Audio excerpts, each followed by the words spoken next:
অবরুদ্ধ গাজায় ইসরায়েলের দফায় দফায় বিমান হামলা।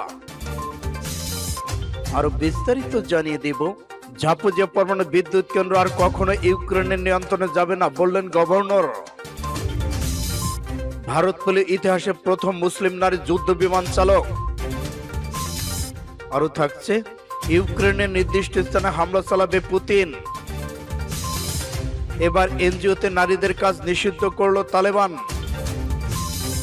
পুতিনকে ইউক্রেন থেকে সেনা প্রত্যাহারে আহ্বান ওয়াশিংটনের। রাশিয়ার বিমানবাহী রণতরীতে ভয়াবহ আগুন। এবং সর্বশেষে জানিয়ে দেব, পুতিনের মাথার দাম 8.5 কোটি ঘোষণা ব্যবসায়ের। শুনছিলেন সংবাদ শিরোনাম, এখন বিস্তারিত। তবে অনুরোধ থাকবে এই ভিডিওটিতে একটি লাইক দিন এবং কমেন্টস করে জানিয়ে দিন আপনি কোন জেলা থেকে বা কোথা থেকে আমাদের সাথে যুক্ত রয়েছেন। এবং আপনি যদি আমাদের চ্যানেলে নতুন হয়ে থাকেন তাহলে সাবস্ক্রাইব করে আমাদের সঙ্গেই থাকুন। ধন্যবাদ। অবরুদ্ধ গাজায় ইসরায়েলের দফায় দফায় বিমান হামলা। অবরুদ্ধ গাজা উপত্যকায় দফায় দফায় বিমান হামলা চালিয়েছে ইসরায়েল বাহিনী। গাজায় কৃষি জমিতে হামলা চালালেও দেশটির সামরিক বাহিনীর দাবি ফিলিস্তিনের সশস্ত্র গোষ্ঠী হামাসের স্থাপনাকে লক্ষ্য করে এ হামলা পরিচালনা করেছে। ফিলিস্তিনের মিডিয়ার বরাতে আল জাজিরা বলেছে, শনিবার গাজার কৃষি জমিতে হামলা চালিয়েছে ইসরায়েল। এই ঘটনায় তাৎক্ষণিক হতাহতের খবর পাওয়া যায়নি। ইসরায়েলি সামরিক এক বিবৃতিতে দাবি করেছে, ইসরায়েলের দক্ষিণ অঞ্চলের শহর আক্কেলনে রকেট ছোড়ার জবাবে গাজা উপত্যকায় বিমান হামলা চালায় প্রতিরক্ষা বাহিনী। এই ঘটনায় ফিলিস্তিনের স্বাধীনতাকামী গোষ্ঠী হামাসের পক্ষ থেকে কোনো প্রতিক্রিয়া পাওয়া যায়নি। এর আগে শুক্রবার ইসরায়েলি সেনার পশ্চিম তীরে জেনিনে অভিযান চালিয়ে 3 ফিলিস্তিনিকে গুলি করে হত্যা করেছে। ফিলিস্তিনি বার্তা সংস্থা ওয়াফা জানায়, ওই ব্যক্তিরা গাড়িতে করে যাওয়ার সময় ইসরায়েলি সেনারা তাদের গাড়িকে লক্ষ্য করে গুলি ছোড়ে। এই সময় ওই এলাকায় তীব্র সংঘর্ষ চলছিল বলে জানিয়েছে তারা। ইসরায়েলি সেনাবাহিনীর এক মুখপাত্র বলেছেন, তিনি ফিলিস্তিনি নিহত হওয়ার খবর খতিয়ে দেখেছেন। ঘটনাস্থলে থাকা আন্তর্জাতিক এক বার্তা সংস্থার একজন ফটোগ্রাফার মর্গে 3 তরুণের লাশ অসংখ্য বুলেটবিদ্ধ গাড়ি দেখেছেন। সূত্র ফাস্ট টুডে। জাপোজিয়া পরমাণু বিদ্যুৎ কেন্দ্র আর কখনো ইউক্রেনের নিয়ন্ত্রণে যাবে না বললেন গভর্নর। রাশিয়া কখনোই জাপোজিয়ার পারমাণবিক বিদ্যুৎ কেন্দ্র ছেড়ে যাবে না, জাপোজিয়ার গভর্নর এর ঘোষণা। গত সেপ্টেম্বরে এক বিতর্কিত গণভোটের মধ্য দিয়ে জাপোজিয়াকে রাশিয়ার অন্তর্ভুক্ত করা হয়। রাশিয়ার সমর্থিত গভর্নর বালিতস্কি সেখানকার সর্বশেষ পরিস্থিতি নিয়ে একটি রুশ টেলিভিশনে সাক্ষাৎকার দিয়েছেন। এতে তিনি বলেছেন, রাশিয়ার সেনারা কখনো এই বিদ্যুৎ কেন্দ্র ছেড়ে যাবে না এবং ভবিষ্যতে কখনো এটির নিয়ন্ত্রণ ইউক্রেনের হাতে যাওয়ার আশঙ্কা নেই। বর্তমানে জাপোজিয়া অঞ্চলের অর্ধেকের বেশি এলাকা রাশিয়ার দখলে রয়েছে। এসব অঞ্চল এখন রাশিয়ার নিয়মকানুন মেনে চলছে। বাকি এলাকা ইউক্রেনের হাত থেকে উদ্ধারের ঘোষণা দিচ্ছে মস্কো। অপরদিকে ইউক্রেন রাশিয়ার কাছে হারানো ভূমি উদ্ধারে বদ্ধপরিকর। তারা পশ্চিম মিত্রদের যুদ্ধ করার জন্য আরো অস্ত্র চায়। ইউক্রেনের টেলিগ্রাম চ্যানেলগুলো জানাচ্ছে, খেরসন শহর উদ্ধারের পর এখন জাপোজিয়া মেলিটোপোলে উদ্ধার করতে চায় ইউক্রেন। তবে এই অঞ্চলে আরেক গুরুত্বপূর্ণ অবকাঠামো হচ্ছে পরমাণু বিদ্যুৎ কেন্দ্র। এটি ইউরোপের সবচেয়ে বড় পরমাণু বিদ্যুৎ কেন্দ্র। যুদ্ধের প্রথম দিকেই এই বিদ্যুৎ কেন্দ্র দখল নেয় রাশিয়া। এরপর থেকেই ইউক্রেনের সেনারা এই বিদ্যুৎ কেন্দ্র এলাকায় গোলা ছুড়ে আসছে। এতে সেখানকার পরমাণু বিপর্যয়ের ঝুঁকি সৃষ্টি হচ্ছে। একটি ফ্রন্টলাইন থেকে একদম কাছে অবস্থিত। তবে এখন বিদ্যুৎ কেন্দ্র বারবার খোলা ঠেকাতে নানা পদক্ষেপ গ্রহণ করা হচ্ছে। ভারতে পেল ইতিহাসে প্রথম নারী যুদ্ধ বিমান চালক। প্রথম মুসলিম নারী যুদ্ধ বিমান চালক হিসেবে ভারতের ইতিহাসে জায়গা করে নিলেন উত্তরপ্রদেশের বাসিন্দা সানিয়া মির্জা।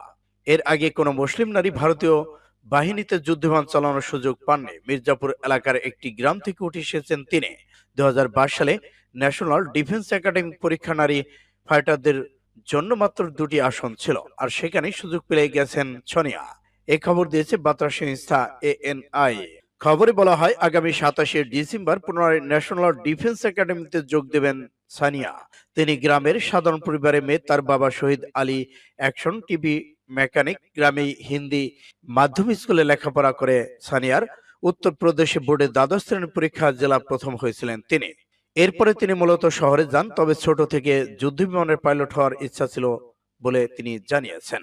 তার বাবা শহীদ আলী জানিয়েছেন, দেশের প্রথম ফাইটার পাইলট অবনী চতুর্বেনী নিজের রোল মডেল ভারতের তার মেয়ে। অবনীর মতো হওয়ার লক্ষ্যই নিজের প্রস্তুত করেন সানিয়া। ন্যাশনাল ডিফেন্স একাডেমি প্রবেশিকা পরীক্ষা সফল হওয়ার সহজ বিষয় নয়।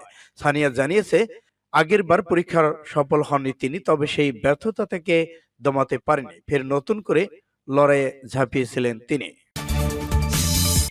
ইউক্রেনের নির্দিষ্ট স্থানে হামলা চলবে বললেন পুতিন। ইউক্রেনের নির্দিষ্ট স্থানে রুশ হামলা অব্যাহত থাকবে বলে জানিয়েছেন দেশটির president Vladimir Putin. German chancellor Olaf স্কোলজের সঙ্গে শুক্রবার আলাপকালে একথা জানান তিনি। এ সময় পুতিন বলেন, যে পর্যন্ত ইউক্রেন উস্কানিমূলক বক্তব্য কর্মকাণ্ড বন্ধ না করবে ততদিন পর্যন্ত রুশ হামলা চলবে। উল্লেখ্য, গত 24শে ফেব্রুয়ারি থেকে ইউক্রেনের বিশেষ সামরিক অভিযান চালিয়ে যাচ্ছে রাশিয়া। ইউক্রেনও পাল্টা জবাব দিয়ে যাচ্ছে। পাশাপাশি পশ্চিমা দেশগুলো ইউক্রেনকে সহযোগিতা করছে অস্ত্র দিয়ে এবং বহু হতাহতের সংখ্যা ঘটছে। সূত্র পাঁচ টুডে। এবার এনজিওতে নারীদের কাজ নিষিদ্ধ করল তালেবান। আফগানিস্তানের নারীরা দেশি এবং বিদেশি বেসরকারি সংস্থা এনজিও এর কাজ করতে পারবেন না। দেশটির তালেবান সরকার শনিবার এই নির্দেশনা দিয়েছেন। এ বিষয়ে আফগানিস্তানের অর্থ মন্ত্রণালয় থেকে একটি চিঠি ইস্যু করেছে খবর রয়টার্সের। আফগান অর্থ মন্ত্রণালয়ের মুখপাত্র আব্দুল রহমান হাবিব জানান, পরবর্তী নির্দেশ না দেওয়া পর্যন্ত নারীরা কাজে যোগ দিতে পারবেন না, কেননা তাদের কেউ কেউ নারীদের জন্য ইসলামী ড্রেস কোডের প্রশাসনিক ব্যাখ্যা মেনে চলেনি। ক্ষমতায় আসার পর নারীদের অধিকার স্বাধীনতা হরণের একটি তালেবানের সর্বশেষ পদক্ষেপ। এর আগে মঙ্গলবার বিশ্ববিদ্যালয়ে নারীদের উচ্চশিক্ষা নিষিদ্ধ করে তালেবান। বুধবার ছাত্রীরা বিশ্ববিদ্যালয় ক্যাম্পাসে ঢুকতে চাইলে দেননি নিরাপত্তা বাহিনীর সদস্য তাদের বাধা দেয়। প্রসঙ্গত, গত বছর আগস্টে ক্ষমতা দখলের পর নারীদের অধিকার রক্ষা প্রতিশ্রুতি দিয়েছিল তালেবান। তবে এরপরই নারীদের অধিকার খর্ব করে একের পর এক পদক্ষেপ নেওয়া হয়। সম্প্রতি নারীদের বিশ্ববিদ্যালয়ে পড়াশোনা বন্ধ করে দিয়েছে তালেবান। সরকারের এই পদক্ষেপের সমালোচনা করেছে আন্তর্জাতিক মহল। পুতিনকে ইউক্রেন থেকে সেনা প্রত্যাহারের আহ্বান ওয়াশিংটনের। ইউক্রেন সংঘাতকে প্রথমবারের মতো যুদ্ধ বলে স্বীকার করা রুশ প্রেসিডেন্ট ভ্লাদিমির পুতিনকে বাস্তবতা স্বীকার করে ইউক্রেন থেকে সেনা প্রত্যাহারের আহ্বান জানিয়েছে ওয়াশিংটন। খবর আল জাজিরার। এর আগে বৃহস্পতিবার মস্কোর এক সংবাদ সম্মেলনে জনসম্মুখে প্রথমবারের মতো ইউক্রেন সংঘাত ইস্যুতে যুদ্ধ শব্দটি ব্যবহার রুশ প্রেসিডেন্ট ভ্লাদিমির পুতিন স্বীকার করেছেন। খুব দ্রুত এ যুদ্ধের ইতি ঘটাবে বলেও আশাবাদ ব্যক্ত করেছেন তিনি। পুতিনের বক্তব্যের পর দেওয়া এক প্রতিক্রিয়ায় যুক্তরাষ্ট্রের পররাষ্ট্র মন্ত্রণালয়ের একজন মুখপাত্র বলেন, এটা যে একটা যুদ্ধ তা স্বীকার করতে 300 দিন সময় নিলেন পুতিন। এবার বাস্তবতা স্বীকারের দ্বিতীয় পদক্ষেপ হিসেবে ইউক্রেন থেকে সেনা প্রত্যাহারের মাধ্যমে অন্যায় এই যুদ্ধের ইতি টানতে আমরা পুতিনের প্রতি আহ্বান জানাচ্ছি। প্রসঙ্গত, গত ফেব্রুয়ারিতে পুতিন ইউক্রেন হামলা নির্দেশ দেওয়ার পর থেকে রাশিয়া এই সংঘাতকে বিশেষ সামরিক অভিযান বলে উল্লেখ করে আসছিল মস্কো। কিন্তু বৃহস্পতিবার এই সংবাদ সম্মেলনে পুতিন নিজেই যুদ্ধ শব্দটি ব্যবহার করেন। সূত্র ইন্ডিপেন্ডেন্ট। রাশিয়ার বিমানবাহী রণতরীতে আগুন। রাশিয়ার বিমানবাহী একটি রণতরীতে আগুন লাগার ঘটনা ঘটেছে। স্থানীয় সংবাদ মাধ্যম বরাতে আল জাজিরা এ খবর জানিয়েছে। খবরে বলা হয়, অ্যাডমিরাল কুজনেতাই নামের ফ্ল্যাগশিপ রণতরীতে আগুন লাগেছে। এটি বারেট সাগরের মারমানস্ক বন্দরনগরী সিপিয়ার্ডে নোঙর করা ছিল। বৃহস্পতিবার সকালে জরুরি সেবার পক্ষ থেকে রুশ বার্তা সংস্থা রাশকে জানানো হয়েছে, রণতরী থেকে 20 জনকে সরিয়ে নেওয়া হয়েছে। আগুন নিয়ন্ত্রণে এসেছে, কেউ হতাহত হয়নি। নৌযানটি রক্ষণাবেক্ষণ দায়িত্বে থাকা ইউনাইটেড শিপ বিল্ডিং কর্পোরেশনের প্রধান আলেক্স রাখাইন বলেছে, মেরামতের কাজের সময় আগুন লাগে। 2018 সালে মেরামতের জন্য শুকনো স্থানে নোঙর করা হয় এই জাহাজটি। 43,000 টনের 1000 ফুট দীর্ঘ জাহাজ 1030 ক্রুজ অবস্থান করতে পারে। এতে রয়েছে জাহাজ বিধ্বংসী আকাশ প্রতিরক্ষা ব্যবস্থা, ক্ষেপণাস্ত্র। 2024 সালে সর্বপ্রথমার্ধে জাহাজটি সমুদ্র চলাচলের জন্য প্রস্তুত করা হবে। সূত্র এবিসি নিউজ। পুতিনের মাথার দাম 8.5 কোটি, ঘোষণা ব্যবসায়ীর। জীবিত বা মৃত রুশের প্রেসিডেন্ট ভ্লাদিমির পুতিনের মাথার দাম 8.5 কোটি টাকা ঘোষণা করেছেন ইউক্রেনীয় এক ব্যবসায়ী। দ্য খবর ইন্ডিপেন্ডেন্ট। উদ্যোক্তা ও সাবেক এই ব্যাংকার আলেক্সো কোনালেখিন সামাজিক যোগাযোগ মাধ্যমে এক পোস্টে এই পুরস্কার ঘোষণা করেন। আলেক্সি কোনালেখিন নামের রুশ ব্যবসায়ী এই প্রস্তাবকে তার নৈতিক দায়িত্ব বলে মনে করেছেন।